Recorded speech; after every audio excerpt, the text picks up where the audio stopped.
Bismillahirrahmanirrahim. Assalamu alaikum wa rahmatullahi ta'ala wa barakatuhu. Alhamdulillahi rabbil alameen. Wassalatu wassalamu ala rasulihi khatamin nabiyyin wa alihi tayyibin wa ashabi tahirin wa man tabi'ahum bi ihsani ila yaumiddin. Inna astaqal hadithi kitabullah wa khairal hadi hadi Muhammadin sallallahu alaihi wasallam wa sharral umuri muhdatsatuha wa kullu muhdatsatin bid'ah wa kullu bid'atin dalalah wa kullu dalalatin finnar. Kalimatani khafifatani alal lisani thaqilatani fil mizani habibatani ila rahmani subhanallahi wa bihamdihi subhanallahil azim. சர்வ புகழும் புகழ்ச்சியும் அல்லாஹ் ஒருவனுக்கே உரித்தாகட்டுமாக. இறைவனின் சாந்தியும் சமாதானம் கண்மணி நாயகம் ரசூலுல்லாஹி ஸல்லல்லாஹு அலைஹி வஸல்லம் அவர்கள் மீதும், அன்னாரை பின்பற்றி வாழ்ந்த சத்திய சஹாபாக்கள், தாபியன்கள், தபஅ தாபியன்கள், வலிமார்கள், நாதாக்கள், சுஹதாக்கள், நம்மவர்கள், நம் குடும்பத்தினர்கள் அனைவர்கள் மீதும் என்றென்றும் குன்றாமல் குறையாமல் நின்று நிலவட்டுமாக. உயிருக்கும் உயிரான உயிரினும் மேலான ஹஸரத் முத்து முஹம்மது ஸல்லல்லாஹு அலைஹி வஸல்லம் அவர்களை கனவிலும் நனவிலும் தரிசிக்கக்கூடிய பாக்கியத்தினையும் மறுமேல் அவருடைய ஷஃபாத்தை பெறக்கூடிய அரும்பெரும் நசீபை வாய்ப்பினை வல்ல ரஹ்மான் நம் அனைவருக்கும் தந்தல் புரிவானாக. ஆமீன் ஆமீன் யா ரப்பல் ஆலமீன் வல்ஹம்துலில்லாஹி ரப்பில் ஆலமீன். கால ரசூலுல்லாஹி ஸல்லல்லாஹு அலைஹி வஸல்லம் இதா மாத்தல் இன்சானு இன்கத அமலுஹு இல்லா மின் ஸலாஸ் சதக்கத்துன் ஜாரியா அவ் இல்முன் இன்தஹோ பிஹி அவ் வலதுன் சாலிகுன் யதுஉ லஹு. கண்மணி நாயகம் ரசூலுல்லாஹி ஸல்லல்லாஹு அலைஹி வஸல்லம் அவர்கள் செய்தியை சொல்வார்கள். இதா மாத்தல் இன்சானு இன்கத அமலுஹு இல்லா மின் ஸலாஸ். ஒரு மனிதன் இறந்து விட்டால் துன்யாவுடைய தொடர்பு அவனுக்கு அப்படியே முடிந்து போய்விடுகிறது. இல்லா மின் ஸலாஸ், மூன்றை தவிர. ஒரு மனிதன் இறந்து விட்டால் அவனுடைய தொடர்பு, துன்யாவுடைய தொடர்பு முடிந்து போனது. ஆனா மூன்று விஷயம் அவனுக்கு தொடர்ந்து நடந்து கொண்டே இருக்கிறது. அதுல ஒன்று சதக்கத்துன் ஜாரியா, நிலையான தர்மத்தை செய்துவிட்டு சென்றிருக்கிறார். ஒரு தர்மம், அது நிலையான தர்மம். பள்ளிவாசல் கட்டுறதோ அல்ல மதரசாக்கள் கட்டுறதோ அல்ல கிணத்தை தோண்டி வக்ஃபு செய்வதோ அல்லது வேற ஏதாச்சும் அடிப்படையில் மக்கள் பயன்படுத்தக்கூடிய, ஒவ்வொரு நாளும் பயன்படுத்தக்கூடிய அளவுக்கு உண்டான ஒரு காரியத்தை செய்துவிட்டு சென்று விட்டார். ஆனால் அதை செய்கின்ற பொழுதெல்லாம், அதை பயன்படுத்துகின்ற பொழுது, அந்த பள்ளியில தொழுகின்ற பொழுதெல்லாம், அந்த மதரசாக்கள் ஓதுகின்ற பொழுதெல்லாம் அவர் இந்த உலகத்தை விட்டு சென்றாலும் அவருக்கு நன்மை போய்கொண்டே இருக்கும். இரண்டாவது, இல்முன் இன்தஹு பிஹி, ஒரு கல்வியை ஒரு அறிஞர் கற்றுக் கொடுத்துட்டு போயிருக்கிறார். அந்த கல்வியை அவருடைய மாணவர் கற்றுக் கொடுக்கிறார், அவருடைய மாணவர் கற்றுக் கொடுக்கிறார். இப்படியே கல்விகள் கொடுத்த அந்த உஸ்தாது கற்றுக் கொடுத்த அந்த கல்வியை அவருடைய பிள்ளைகள், அவருடைய மாணவர்கள் தொண்டு தொட்டு அவர்கள் கற்றுக் கொடுக்க ஏற்கனவே கற்றுக் கொடுத்த அந்த ஆசிரியருக்கு நன்மை செய்து கொண்டே இருக்கும். அவ் வலதுன் சாலிகின் எதுவும் லகு, அல்லது ஒரு ஆள் ஒரு பிள்ளைய பெற்றெடுத்திருக்கிறார், அழகான பிள்ளைய, அவர் சாலிகான ஒரு பிள்ளையை பெற்று வளர்த்திருக்கிறார். அவர் மௌத்தாவிட்டார். அந்த சாலியான புள்ள பெத்த தகப்பனாருக்காக வேண்டி துவா செய்கிறார் அல்லவா, அந்த துவா செய்யும் பொழுதெல்லாம் அவருக்கு நன்மை போய் சேர்ந்து கொண்டே இருக்கிறது. ஆக இந்த மூன்று விதயத்தில் ஒரு மனிதன் இறந்து போய்விட்டாலும் துன்யாவோட தொடர்பு இருந்து கொண்டே இருக்கிறது என்று கண்மணி முத்து முஹம்மது ஸல்லல்லாஹு அலைஹி வஸல்லம் அவர்கள் சொல்லித் தருகிறார்கள். இதுல முதல் வகை சதக்கத்துன் ஜாரியா, நிலையான தர்மம். அதாவது ஒரு பொருளை வக்ஃபு செய்யறது, பள்ளிவாசலை கட்டி வக்ஃபு செய்யறது, மதரசா கட்டி வக்ஃபு செய்யறது, இதுக்கு பேர் தானே வக்ஃபு. அல்லது நாம ஒரு நிலத்தை வச்சிருப்போம், இந்த நிலத்தை நான் பள்ளிவாசலுக்காண்டி வக்ஃபு செய்து விட்டேன், இந்த இடத்தை நான் பள்ளிவாசலுக்காண்டி வக்ஃபு செய்து விட்டேன், இந்த கடையை நான் பள்ளிவாசலுக்காண்டி வக்ஃபு செய்து விட்டேன், இந்த வீட்டை நான் பள்ளிவாசலுக்காண்டி வக்ஃபு செய்து விட்டேன். இப்படி வக்ஃபு செய்யறது, இது நிலையான தர்மம். இப்ப வக்ஃபுங்கும் போது ஒரு சில விஷயத்தை நம்ம பார்க்கணும். வக்ஃபுன்னு சொல்றோமா இல்லையா, அதுல சில விஷயங்கள், நுணுக்கமான விஷயங்கள் இருக்கிறது. முழுமையா அந்த சபையில பேசிவிட முடியாது. இந்த அரை மணி நேரம் ஜும்மால வக்ஃபுடைய சட்டங்கள் எல்லாம் முழுமையா பேசிட முடியாது. அதை நாம் அறிஞரிடம் கேட்டு தெரிந்து கொள்ள வேண்டும். குறிப்பாக நம்முடைய நடைமுறையில் நடக்கிற சில விஷயங்கள், இப்ப வக்ஃபு ஒரு பொருளை வக்ஃபு செய்யப்பட்டிருக்குன்னு சொன்னா எந்த நோக்கத்துக்காண்டி வக்ஃபு செய்யப்பட்டதோ அந்த நோக்கத்தின் அடிப்படை நடைபெற வேண்டும்.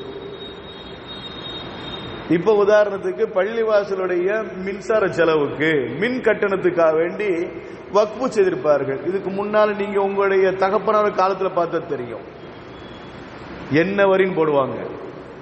என்ன வரின்னு சொன்னா என்ன அர்த்தம்னா, பள்ளிவாசலுடைய மின்சாரத்துக்காக வேண்டி, மின்சார செலவுக்காக வேண்டி, ஈபி பில் கட்டுதுங்கிறதுக்காக வேண்டிய ஒரு வக்ஃபு உண்டு. பள்ளிவாசல் பராமரிக்கிறதுக்காக வேண்டி இந்த இடத்த நான் வக்ஃபு செஞ்சுட்டேன் அப்படி சிலர்கள் போடுவார்கள். அது பள்ளிவாசலுடைய பராமரிப்புக்கு மட்டும்தான் அதுல செலவு செய்யப்பட வேண்டும். பள்ளிவாசல் ஊழியர்களுக்கு சம்பளம் கொடுக்கிறதுக்காக வேண்டி இது வக்ஃபு செய்திருக்கிறேன், அது அவர்களுடைய வக்ஃபு, அவர்கள் சம்பளத்துக்கு மட்டும்தான் பயன்படுத்தப்படுவார்கள். இப்படி ஒவ்வொன்றுக்கும் ஒரு வக்ஃபு இருக்கிறது. அந்த வக்ஃபை தாண்டி வேற ஒன்றுல புழங்குவது அது ஹராமாக மாறிவிடுகிறது. உதாரணத்திற்கு பள்ளிவாசலுடைய மின்சார செலவுக்காக வேண்டி ஒரு இடத்த வக்ஃபு செஞ்சிருக்கிறாங்க. இப்ப மாசத்துக்கு ஒரு 20,000 ஒரு 2 மாசத்துக்கு ஒருக்க 20,000 ரூபாய் ஈபி பில்லு கட்டுவோம். இப்ப நமக்கு வருமானம் ஒரு 50,000 வருதுன்னு வச்சுக்கிடுங்களேன். அந்த இடத்துல இருந்து வருமானம் 50,000 வருது, ஈபி பில்லு 20,000 கட்டுறோம், மீதி 30,000 சும்மா தானே இருக்குது. அந்த 30,000 தூக்கி கொண்டு பள்ளிவாசலோட மராமத்து வேலைக்காண்டி போட்டுடலாமா அப்படின்னு சொன்னா போடக்கூடாது.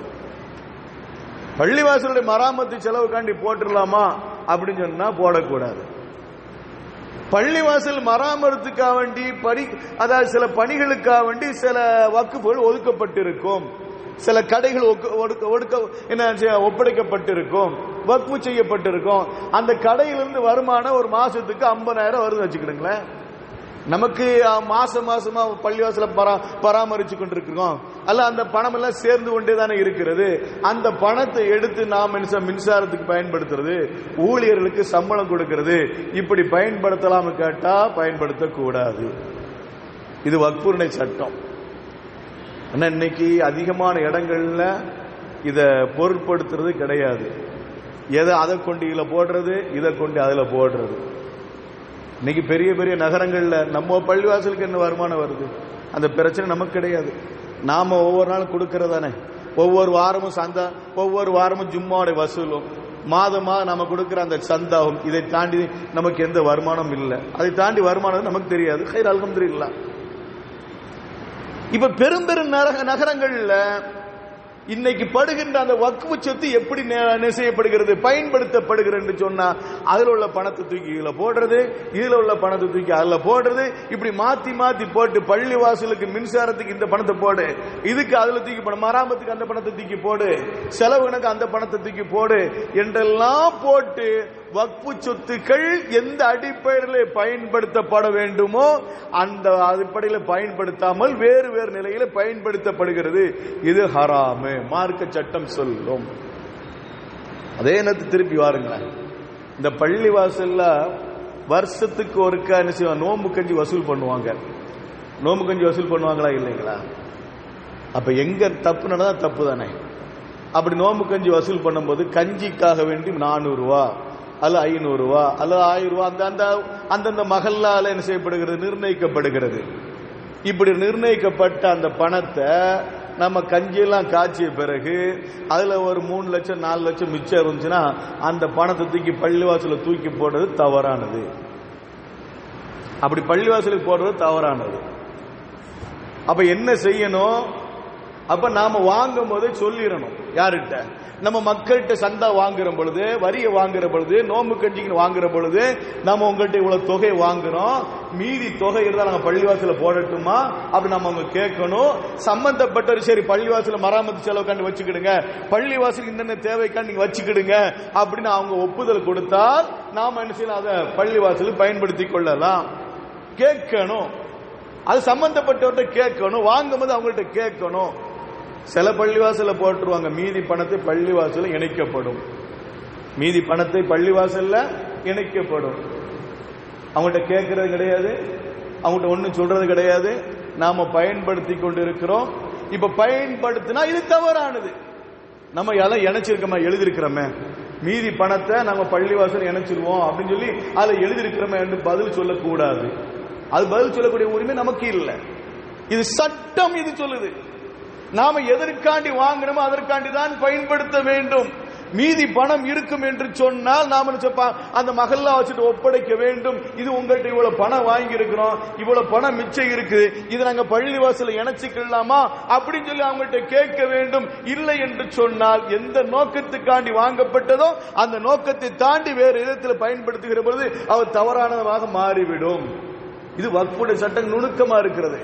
அதனால வக்ஃபு சட்டத்தை பள்ளிவாசலுக்காக வேண்டி வாங்குற பொழுது, அந்த பொது காரியத்துக்கு வாங்குற பொழுது நாம என்ன செய்ய யோசிக்க வேண்டும்.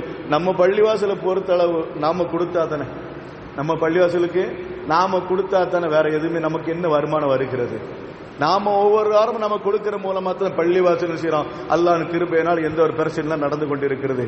ஹைர், அல்ஹம்துலில்லாஹ். அப்ப பொது சொத்துல நாம பயன்படுத்துகின்ற பொழுது அதுல கவனமாக நாம கையாள வேண்டும். அது ஒரு அமானிதம், அது ஒரு அமானிதம் பொது சொத்து என்பது.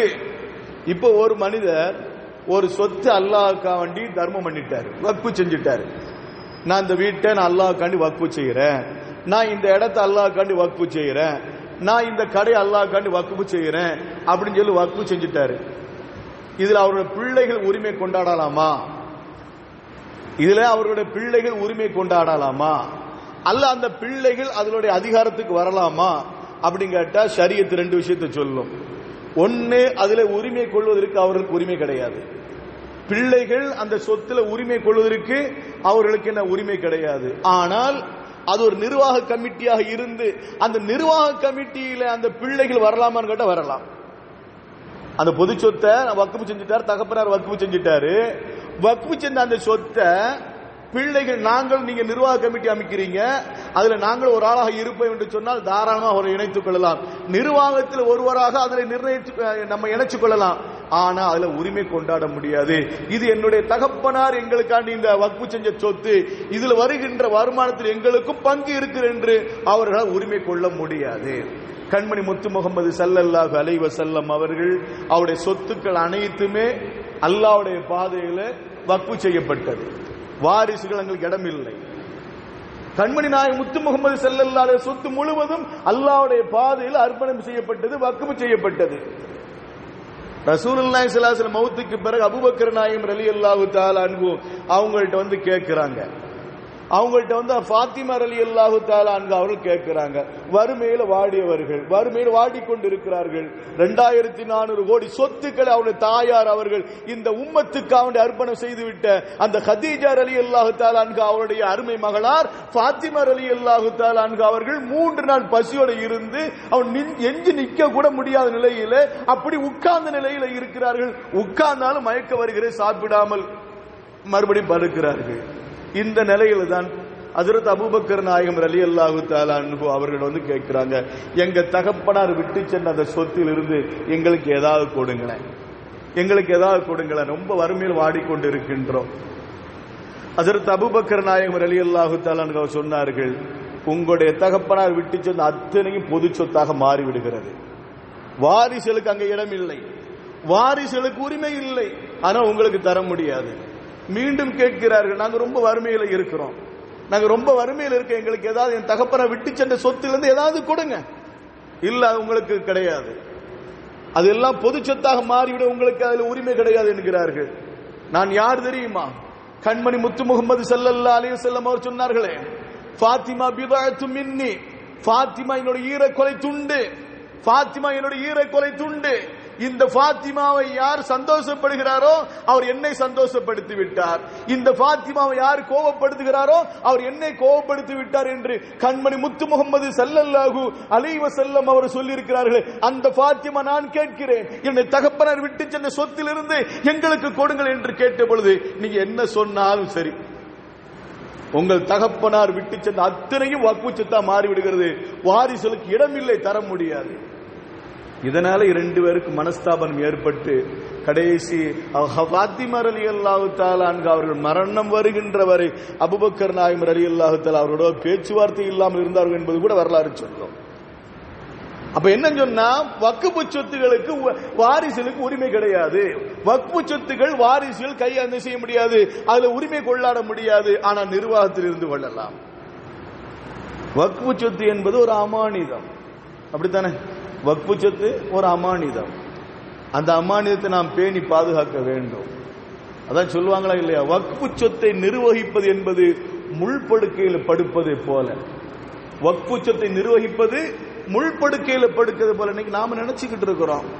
அவங்களுக்கு என்ன, அவங்க இதெல்லாம் பார்த்துக்கிட்டு இருக்காங்க, அவங்கள பெரிய அந்தஸ்துல இருக்கிறாங்கன்ட்டு. கேள்விகளுக்கு மிகுந்ததுதான். கேள்விகளுக்கு உள்ளாக்கப்படக்கூடிய பொறுப்பு அந்த வக்ஃபு சொத்துக்களை அந்த பராமரிக்கிற பொறுப்பு. ஹஜ்ரத் சஅத் இப்னு அபி வக்காஸ் ரலியல்லாஹு தஆலா அன்ஹு அவர்கள் ஒரு யுத்தம் முடிஞ்சு அந்த கனிமத்து பொருள்லாம் ஒன்று சேர்க்கப்பட்டிருக்கிறது. கனிமத்து பொருள் ஒன்று சேர்க்கப்பட்ட அந்த நேரத்தில் அதுல ஒரு வாள் இருந்துச்சு. அது பொது சொத்து தானே, கனிமத்து பொருளுங்கிற பொது சொத்து. பங்கிட முன்பு வரை அது பொது சொத்து. பங்கிட்டால்தான் அது அவருடைய சொத்து. பங்கிடுவதற்கு முன்பு வரை அது பொது சொத்து. இப்ப சஅத் இப்னு அபி வக்காஸ் ரலியல்லாஹு தஆலா அன்ஹு அவர்கள் கண்மணி முத்து முகமது ஸல்லல்லாஹு அலைஹி வஸல்லம் அவர்களிடம் அந்த வாளை, அவர்கள் விரும்பிய வாளை எடுத்துக்கொண்டு, யா ரசூலுல்லாஹ் இந்த வாளை எனக்கு கொடுங்கள், இந்த வாளை எனக்கு கொடுங்கள், கீழே வச்சிருங்க நாங்க, கீழே வச்சிருங்க, எடுத்து வச்சிருங்க நாங்க. திரும்பி அந்த சஹாபி மறுபடியும் அந்த வாளை எடுத்துக்கொண்டு, யா ரசூலுல்லாஹ் இந்த வாளை எனக்கு கொடுங்கள், கீழே வச்சிருங்க, எடுத்து வச்சிருங்கிறாங்க. மூணாவது அந்த சஹாபி மூணாவது தடவையாக அந்த வாளை எடுத்து கேட்கிறாங்க, யா ரசூலல்லாஹ் இந்த வாளை எனக்கு கொடுங்கள், எனக்கு தந்து விடுங்கள், கீழே வச்சிருங்க. மூணாவது தடவை. நாலாவது தடவையா அந்த வாளை எடுத்து கண்மணி முத்து முகமது ஸல்லல்லாஹு அலைஹி வஸல்லம் அவரை பார்த்து சொன்னாங்க, யா ரசூலல்லாஹ் இந்த வாளை என்னிடத்தில் ஒப்படைத்து விடுங்கள். இந்த வாளை எனக்கு நீங்க தரலன்னு சொன்னீங்கன்னா ஏதோ நான் நிராசையாக மாறி விடுகிறேன், நான் நிராசையானவனாக மாறி விடுகிறேன்.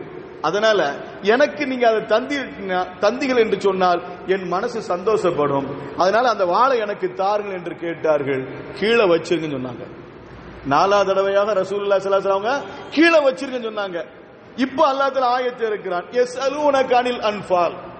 நபியே உங்களிடத்தில் கேட்கிறார்கள், அனில் அன்ஃபால், போர்க்களத்தில் வெற்றி கொள்ளப்பட்ட அந்த போர்க்கள கனிமத்து பொருட்கள் இருந்து உங்களிடத்தில் கேட்கிறார்கள். குல் நீங்கள் சொல்லுங்கள், அல் அன்ஃபால் இல்லாஹி வர் ரசூல். போர்க்களத்தில் கிடைக்கப்பட்ட அந்த பொருட்கள், கனிமத்து பொருட்கள் அல்லாஹ்வுக்கும் ரசூலுக்கும் சொந்தமானது. ஃபத்தகுல்லாஹ வஸ்ரி ذات பைனிக்கும். நீங்க அல்லாஹ்வை அஞ்சிக் கொள்ளுங்கள், ஒழுங்கான முறையில் நீங்க நடந்து கொள்ளுங்கள், உங்களுக்கு மத்தியில் ஒழுங்கான முறையில் நடந்து கொள்ளுங்கள். வஅதியுல்லாஹ வஅதியு ரசூல, அல்லாஹ்க்கு ரசூலுக்கு நீங்கள் கட்டுப்படுங்கள். இன் குன்தும் முஃமினீன், நீங்கள் மூமினாக இருந்தால் அல்லாஹ்க்கு ரசூலுக்கு கட்டுப்படுங்கள் என்று அல்லாஹ் தஆலா அந்த ஆயத்தை இறக்கி வைத்த உடனே தான் சஅத் இப்னு அபி வக்காஸ் ரலியல்லாஹு அன்ஹு அவர்கள் அந்த வாளை எடுத்து மறுபடியும் கேட்கல.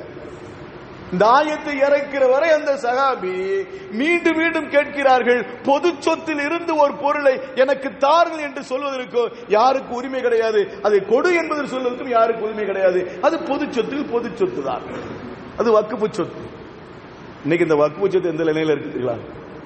இன்னைக்கு வக்ஃபு சொத்துக்கு வந்த நிலைமை, வக்ஃபு சொத்துக்கு வந்த ஒரு நெருக்கடி சுபஹானல்லாஹ். ஏறத்தாழ 120 மனுக்கள் உயர் நீதிமன்றங்கள்ல இருக்கு, வக்ஃபு சொத்து சம்பந்தமா இருக்குது. 44 திருத்தங்கள் கொண்டு வரப்பட்டிருக்கு இந்த வக்ஃபு சொத்து விஷயத்துல. அதுல ஒண்ணு என்ன தெரியுமா, கூடுதல் ஆணையரம் இருந்த அந்த நிலத்தை அளவீடு செய்கின்ற, மதிப்பீடு செய்கின்ற அந்த பொறுப்பு கூடுதல் ஆணையரிடம் இருந்தது. ஆனால் அது இன்னைக்கு மாவட்ட ஆட்சியரும் துணை ஆட்சியரும் ஒப்படைக்கப்பட்டிருக்கிறது. இது ஒண்ணு. இன்னொன்னு, வக்ஃபு சொத்துல மாநில அளவுக்கு உண்டான வக்ஃபு வாரியத்திலும் சரி, மாநில அளவுக்கு வக்ஃபு வாரியத்திலும் சரி, 2 பிரதிநிதிகள் அது இஸ்லாம் அல்லாதவர்கள் இருக்க வேண்டும் என்ற ஒரு நிபந்தனை வருகிறது. இன்னும் ஏராளமான நிபந்தனைகள், வக்ஃபு சொத்து திருத்தங்கள். நினைத்து பாருங்கள், நம்முடைய மூதாதையர்கள் வக்ஃபு சொத்து தன்னுடைய சொத்துக்களை அல்லாஹ்வுக்காக வேண்டிய திருப்திக்காக ஒப்படைத்தார்கள். இந்த வக்ஃபு சொத்து நிலைமை இன்னைக்கு பாத்தீங்களா? 3 துறை தான் இன்னைக்கு நிறைய நிலங்களை வச்சிருக்கு. ஒன்னு ரயில்வே துறை உண்டு, அதுக்கு நிறைய நிலங்கள் உண்டு. 2வது பாதுகாப்பு துறை, இதுக்கு நிறைய நிலங்கள் உண்டு.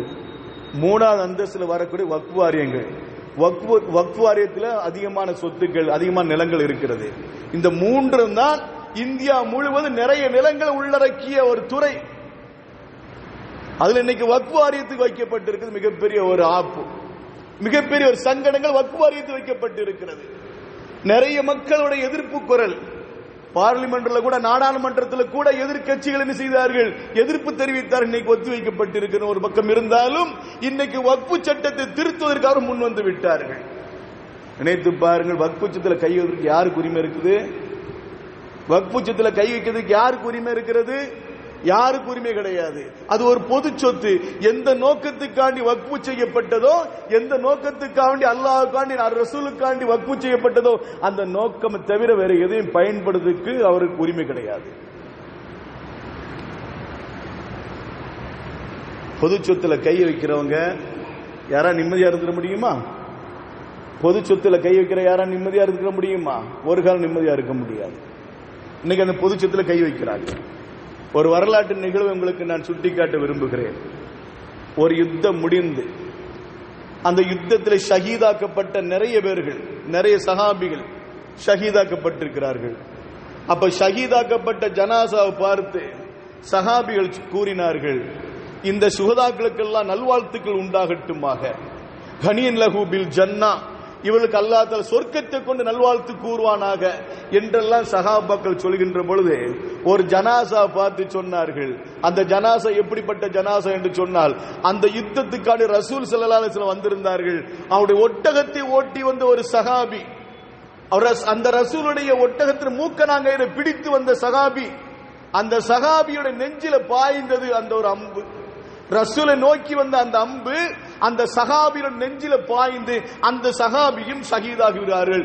இப்ப இந்த சஹாபியை குறித்து சஹாபாக்கள் மற்ற தோழர்கள் சொன்னார்கள், அல்லாஹ் தஆலா அவருக்கு சொர்க்கத்தை கொடுப்பானாக, அவருக்கு சொர்க்கத்தை நல்வாழ்த்து கூறுவானாக என்று சஹாபிகள் சொன்ன நேரத்தில் கண்மணி முத்து முகமது ஸல்லல்லாஹு அலைஹி வஸல்லம் அவர் சொன்னார்கள், வல்லதி நஃப்ஸ் முஹம்மதின் பியதிஹி, யாருடைய கையில இந்த முகம்மதுடைய ஆன்மா இருக்கிறதோ அந்த அல்லாஹ் மீது சத்தியமாக நான் சொல்கின்றேன், இவருடைய இடுப்பு துணி பொது சொத்தில் இருந்து எடுக்கப்பட்டிருக்கிறது, அவருடைய இடுப்பு துணியில நரக நெருப்பு இருப்பதை நான் பார்க்கிறேன் என்றார்கள் கண்மணி முத்து முகமது ஸல்லல்லாஹு அலைஹி வஸல்லம். பங்கிடுவதற்கு முன்பாகவே, அந்த யுத்தத்தில் பங்கிடுவதற்கு முன்பாகவே தன்னுடைய மானத்தை மறைப்பதற்காக வேண்டி ஒரு துண்டு துணி எடுத்து உடுத்திக் கொண்டார்கள். அது யாரிடத்திலும் கேட்கப்படவில்லை, யாரிடத்திலும் அனுமதி கேட்கவில்லை. அனுமதி கேட்காமலேயே அந்த இடுப்பு துணி எடுத்து உருவி அவர் என்ன கட்டிக்கொண்டார். இப்போ கண்மணி முத்து முகமது ஸல்லல்லாஹு அலைஹி வஸல்லம் அவர்கள் சொன்ன வார்த்தை, அந்த இடுப்பு துணியிலே நரக நெருப்பு இருப்பதை நான் பார்க்கிறேன், அவர் நரகத்தில் இருக்கிறார் என்றார்கள் கண்மணி நாயகம் ரசூலுல்லாஹி ஸல்லல்லாஹு அலைஹி வஸல்லம். ரசூலை நோக்கி வந்த அம்பை தன்னுடைய நெஞ்சில வாங்கி ஷஹீதாகிய அந்த சஹாபியை குறித்து, அந்த மனிதரை குறித்து ரசூலுல்லாஹி ஸல்லல்லாஹு அலைஹி வஸல்லம் அவர்கள் இப்படிப்பட்ட ஒரு வார்த்தையை சொல்கிறார்கள். அப்ப கூட்டத்திலிருந்து ஒரு தோழர், யார் ரசூலல்லாஹ், அந்த தோழர் என்ன செஞ்சாங்கன்னா, செருப்பு வார் இருக்கா இல்லைங்களா, அந்த செருப்பு வார் 2 செருப்பு வார் எடுத்துக்கிட்டாங்க, யாருக்கும் தெரியாம எடுத்துக்கிட்டாங்க. இப்ப அந்த 2 செருப்பு வாரையும் ரசூலுல்லாஹ்ட்ட காட்டிட்டு, யார் ரசூலல்லாஹ், இந்த 2 செருப்பு வாரை நான் எடுத்திருக்கிறேன், யாருக்கும் தெரியாம எடுத்துட்டேன், இதனால நரகத்தில் இருப்போனா யார் ரசூலல்லாஹ், இந்த 2 செருப்பு வாரனால நான் நரகத்துக்கு போயிடுவேனா யார் ரசூலல்லாஹ். அது 2 செருப்பு வாராக இருந்தாலும் சரி, ஒரு செருப்பு வாராக இருந்தாலும் சரி, நரகம் தான் என்றார்கள். தூக்கி போட்டாக. அந்த தோழர் செருப்பு வார 2 வாரம் எடுத்தாங்க. செருப்பை நம்ம என்ன பயன்படுத்துறோம்? செருப்பு பிஞ்சுனா செருப்பார தூக்கி, செருப்போட சேத்திர தூக்கி போடுறோம்.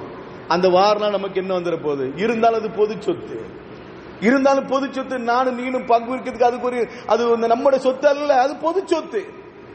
தூக்கி போட்டாங்க அந்த சஹாபி. வேண்டாம், இது பொது சொத்தினுடைய நிலைமை. பொது சொத்துல யாரும் கை வைக்க முடியாது, கை வைக்க கூடாது.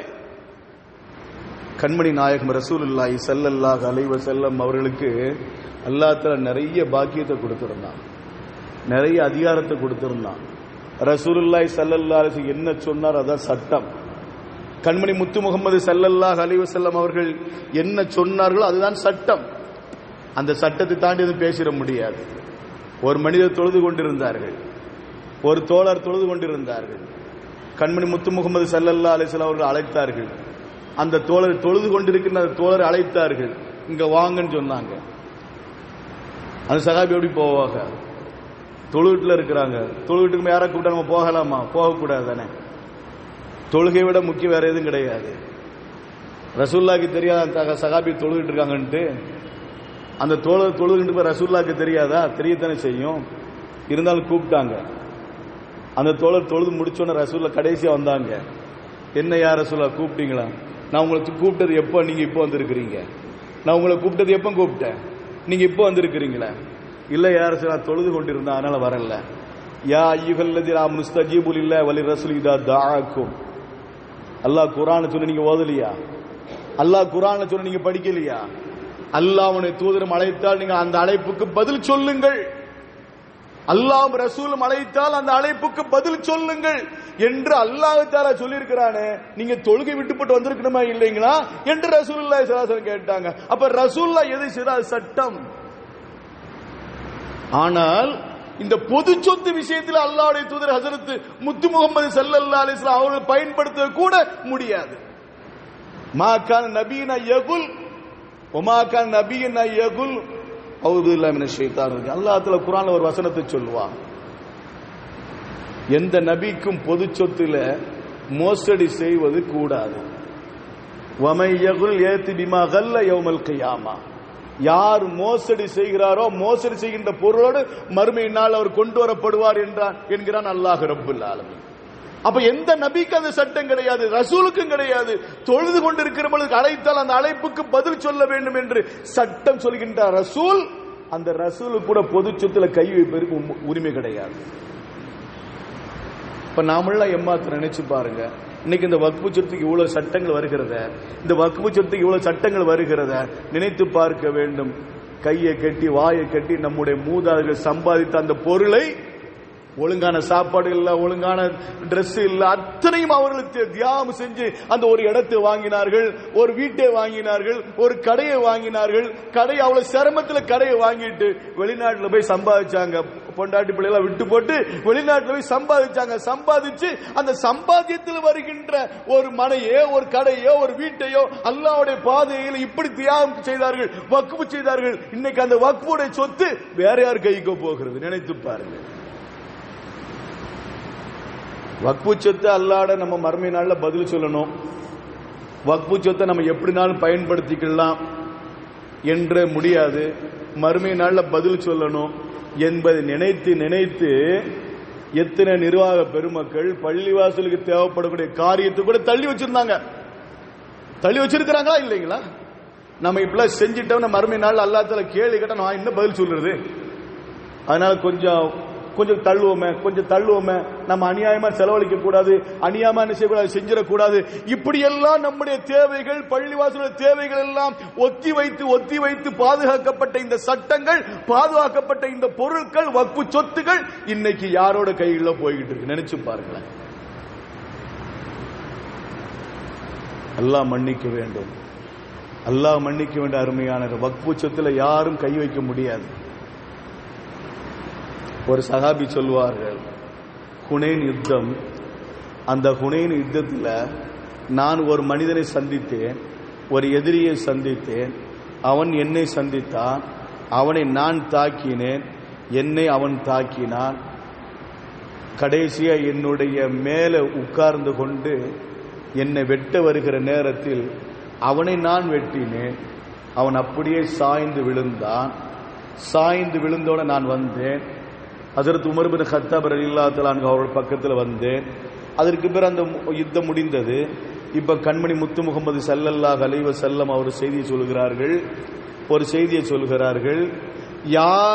யாரை வீழ்த்தினீர்களோ, இந்த யுத்தத்தில் யாரை வீழ்த்தினீர்களோ அவர்கள் அணிந்திருக்கின்ற உடைகள் எல்லாம் உங்களுக்கு சொந்தம், அவர்கள் அணிந்திருக்கின்ற பொருட்கள் எல்லாம் உங்களுக்கு சொந்தம் என்று சொன்னார்கள்.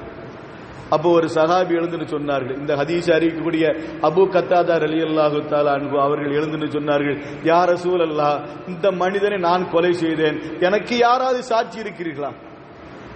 அவருடைய பொருளை எனக்கு தாருங்கள், இங்க யாராவது சாட்சி இருந்தால் அவரை நான் தான் கொலை செய்தேன் என்று சொல்லுங்களேன். சொல்லிட்டு உட்கார்ந்துட்டாங்க. மறுபடியும் நபிகள் நாயகம் ஸல்லல்லாஹு அலைஹி வஸல்லம் இரண்டாவது அறிவிப்பு செய்கிறார்கள், நீங்கள் யுத்தத்திலே எந்தெந்த மனிதரை சந்தித்து யார் வீழ்த்தினீர்களோ அவர் அணிந்திருந்த உடைகள் எல்லாம், அவர் அணிந்திருந்த பொருட்கள் எல்லாம் உங்களுக்கு சொந்தம். என்று சொன்ன உடனே மறுபடியும் அபூ கத்தாதா ரலியல்லாஹு தஆலா எழுந்து சொன்னார்கள், யா ரசூலல்லாஹ், இந்த மனிதரை நான் வீழ்த்திருக்கிறேன், அவர் அணிந்திருக்கின்ற பொருள் எனக்கு சொந்தம், எனக்காக வேண்டி யாராவது சாட்சி சொல்ல எழுந்திருக்க மாட்டீர்களா என்று அந்த கூட்டத்தை பார்த்து கேட்டார்கள். உட்கார்ந்து கொண்டார்கள்.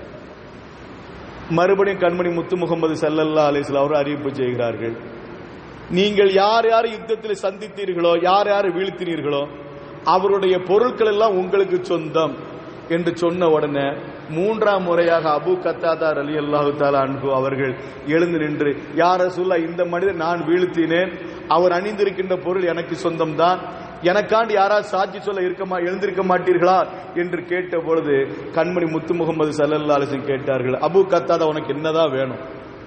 அபூ கத்தாதா அவர்களே, உங்களுக்கு என்னதான் வேணும் சொல்லுங்களா அப்படின்னாங்க. யா ரசூலல்லாஹ், நான் அவரை கொலை செய்தேன் யா ரசூலல்லாஹ், அந்த எதிரி நான் தான் வீழ்த்தினேன் யா ரசூலல்லாஹ், அவருடைய பொருளை எனக்கு தாருங்கள் யா ரசூலல்லாஹ் என்று கேட்ட போன கூட்டத்திலிருந்து ஒரு சஹாபி எழுந்து சொன்னார்கள், யா ரசூலல்லாஹ், அந்த அபூ கத்தாதா சொல்றது உண்மைதான், அபூ கத்தாதா ரலியல்லாஹு தஆலா அவர் சொல்கிறது உண்மைதான், அவர் அந்த மனிதரை வீழ்த்தினார், அவருடைய பொருட்கள் என்கிட்ட இருக்குது, அவர் யாரை கொலை செய்தார்களோ, அந்த எதிரியை கொலை செய்தாரோ, அவர் பொருள் எல்லாம் என்கிட்ட இருக்குது, அவர் சொன்னது உண்மைதான், ஆனா அந்த பொருள் மட்டும் என்கிட்ட இருக்கட்டுமே, என்கிட்ட தர சொல்லுங்களேன் அப்படின்னு ஒரு சஹாபி கேட்டாங்க. அப்ப ரசூலுல்லாஹி ஸல்லல்லாஹு அலைஹி வஸல்லம் பதில் சொல்றதுக்கு முன்பாகவே ஹஜ்ரத் அபூபக்கர் நாயகம் ரலியல்லாஹு தஆலா அவர்கள் எழுந்து நின்று சொன்னார்கள், அல்லாஹ்வுடைய சிங்கங்களில் ஒரு சிங்கம் ஒன்று எழுந்து நின்று, யார் அபூ கத்தாதா ரலியல்லாஹு தஆலா அவர்களை குறித்து சொல்கிறார்கள், அல்லாஹ்வுடைய சிங்கங்களில் ஒரு சிங்கம் எழுந்து நின்று எதிரியை வீழ்த்திய பிறகு அவருடைய பொருள் உனக்கு எப்படி சொந்தமா இருக்கும்? அது உனக்கு ஹராம் இல்லையா? அது உனக்கு ஹராம் இல்லையா? நீ எப்படி அதை பயன்படுத்த நினைக்கின்றாய்? கொடுத்து விடு. இதுதான் ரசூலுல்லாஹ் சொல்லுவாங்க அப்படின்னு சொல்லிட்டு அமர்ந்து விட்டார்கள். கண்மணி முத்து முகமது ஸல்லல்லாஹு அலைஹி வஸல்லம் அவர்கள், அபூபக்கர் நாயகம் ரலியல்லாஹு தஆலா அன்ஹு அவர் சொல்வதுதான் உண்மை, நீங்க அவர்ட்ட பொருளை ஒப்படைத்திருங்க, அடுத்த ஒரு பொருள் எடுப்பதற்கு நமக்கு உரிமை இல்லை, கொடுத்து விடுங்கள் என்று சொன்னார்கள். அந்த பொருள் அந்த சஹாபியிடம் இருந்து வாங்கப்பட்டு அபூ கத்தாதா ரலியல்லாஹு தஆலா அவர்களிடம் ஒப்படைக்கப்பட்டிருக்கிறது. காரணம் பொது சொத்து, பொது சொத்தை யாரும் பயன்படுத்த கூடாது, அது அடுத்தவருடைய சொத்து.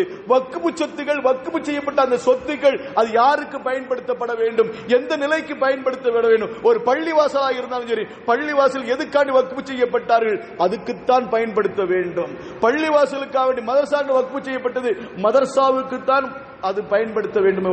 அதை எடுத்து பள்ளிவாசலுக்கு பயன்படுத்தக்கூடாது. பள்ளிவாசலுக்கு வக்ஃபு செய்யப்பட்ட பொருளிலிருந்து நாம் பள்ளி மதரசாவுக்கு பயன்படுத்தக்கூடாது. இதெல்லாம் வக்ஃபுடைய நுணுக்கங்கள். அருமையானவர்களே, வக்ஃபு சட்ட சம்பந்தமாக நாம் அதிகம் தெரிந்து கொள்ள வேண்டும், அதன்படி நாம் நடக்க வேண்டும். ஏனென்று சொன்னா மறுமை நாள்ல இன்ஷா அல்லாஹ் வரக்கூடிய ஒவ்வொரு ஆளுமே அடுத்தடுத்த ஒரு பொறுப்பு வரத்தான் இருக்கிறீர்கள், கவனமாக இருக்க வேண்டும். மறுமை நாள்ல நான் அல்லாஹ் முன்னால கை கட்டி நிற்க கூடாது அல்லவா? நாம அல்லாஹ் கண்டு செஞ்சோம், மதரசாவுடைய பொருள் எடுத்து பள்ளிவாசல் செஞ்சது அல்லாஹ் கண்டது, நமக்காண்டி இல்ல. பள்ளிவாசல் பொருள் எடுத்து மதரசா கண்டு செஞ்சோம், அது நமக்காண்டி அல்ல. மதரசா நல்ல முறை நடக்க வேண்டும் என்பதற்காண்டித்தான். ஆனால் இப்படி பயன்படுத்துவதை தவறு என்று சொல்லும் மார்க்கம், ஷரியத்து தவறு என்று சொல்லும், ஹராம் என்று சொல்லும். அதனால மதரசா விஷயத்திலும் பள்ளிவாசலத்தில் நாம் கவனமாக இருக்க வேண்டும். நம்முடைய வக்ஃபு சொத்துக்களை நாம் பாதுகாக்க வேண்டும். வக்ஃபு சொத்துகள் எந்த நிலையிலும் பிறருடைய கைக்கு செல்லாத அளவுக்கு நாம் பாதுகாக்க வேண்டும். அதைத்தான் இந்த ஜும்மா நமக்கு சொல்லித் தருகிறது. அல்லாஹ் ரப்புல் ஆலமீன் நம் அனைவருக்கும் கிருபை செய்வானாக. கண்ணியத்திற்குரிய அல்லாஹ் நல்லடியார்களே, இன்ஷா அல்லாஹ் நம்முடைய பள்ளிவாசலுக்கு முன்னால் கட்டப்பட்டு கொண்டிருக்கின்ற சமுதாய கூடம் அதனுடைய நிலை வைக்கிறது. இன்ஷா அல்லாஹ் ஞாயிற்றுக்கிழமை காலை 7 மணியிலிருந்து 7:30 மணிக்குள்ளார அந்த சமுதாய கூடத்துக்கு நிலை வைக்கப்படுகிறது. ஜமாத்தர் அனைவரும் கலந்து கொள்ளுங்கள். நம்முடைய கண்ணுக்கு முன்னாலே ஒவ்வொரு ஸ்டேஜாக பார்த்து வருகிறோம். முதல்ல அடிக்கல் நாட்டினோம், அதுக்கடுத்து மேலே ஒரு ரூப் கட்டின மேலே ஒரு அந்த அடித்தளம் போட்டோம். இப்போ நம்ம கண்ணு முன்னால் அடுத்த ஒரு காரியத்தில் நாம் பார்க்க இருக்கின்றோம். இன்ஷா அல்லாஹ் அல்லாஹ்தால கூடிய விரைவில் அந்த சமுதாய கூடம் கட்டப்பட்டு அதை நம்முடைய கண்ணுக்கு முன்னாலே பயன்படுத்தக்கூடிய நசீபை சீக்கிரம் தந்தல் புரிவானாக. வாஹிரு தவானா அல்ஹம்துலில்லாஹி ரப்பில் ஆலமீன். அஸ்ஸலாமு அலைக்கும் வரஹ்மத்துல்லாஹி தஆலா வபரகாத்துஹு.